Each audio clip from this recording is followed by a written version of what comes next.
아동문학계의 한류스타 이루리라고 합니다. 저는 어릴 때부터 북극곰을 좋아해서요, 북극곰이라는 출판사를 아내와 함께 차렸습니다.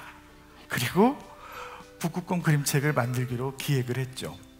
평균 40에서 50번 콘티를 수정합니다. 기간은 평균 1년에서 1년 반이 걸쳐서 그림책 한 권을 만듭니다.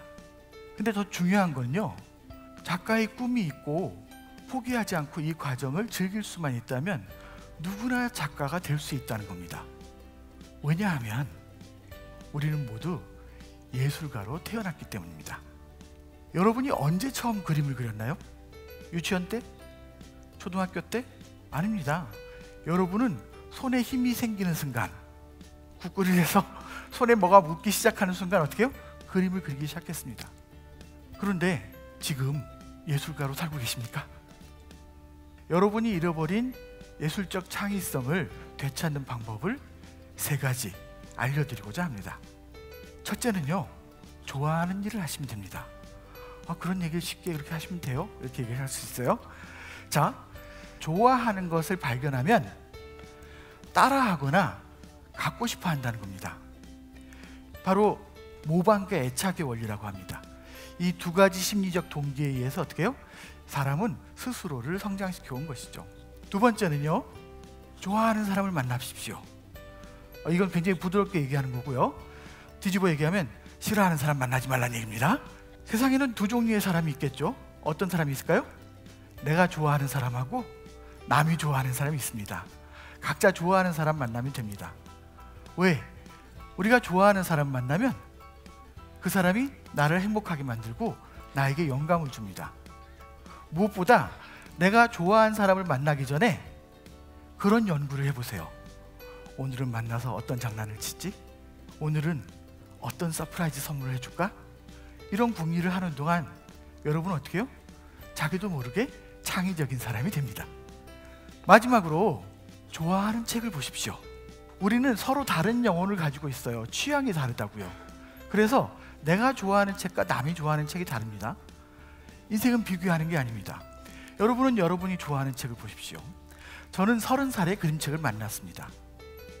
30살에 그림책을 봤더니 그림책이 어린이 책이 아니었어요. 그림책 안에는 19금 그림책도 있고 15금 그림책도 있고 연서자 관람가 그림책도 있었습니다. 그림책은 그냥 그림책이라는 시각예술이었어요. 그래서 그림책이 너무 좋아서 그림책을 알리는 서평을 써서 그림책 평론가가 되고, 그림책 번역가가 되고, 그림책 편집자가 되고, 그리고 그림책 작가가 되었습니다. 마지막으로 제 아버님의 2가지 후회를 알려드릴게요. 올해 86세인 저희 아버님은요, 평생 후회하는 게 2가지가 있다고 하십니다.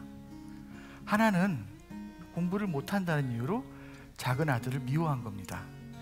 근데 그 작은 아들은 고등학교 1학년 때 5월 8일 어버이날 어버이 선물을 사러 가다가 교통사고로 죽었습니다.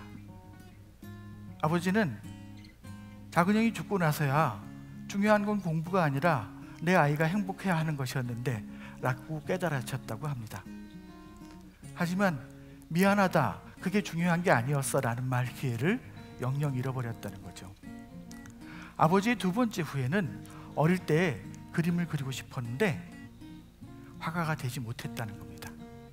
90세가 되고 100세가 돼도 하고 싶은 꿈을 이루지 못하면 불행합니다.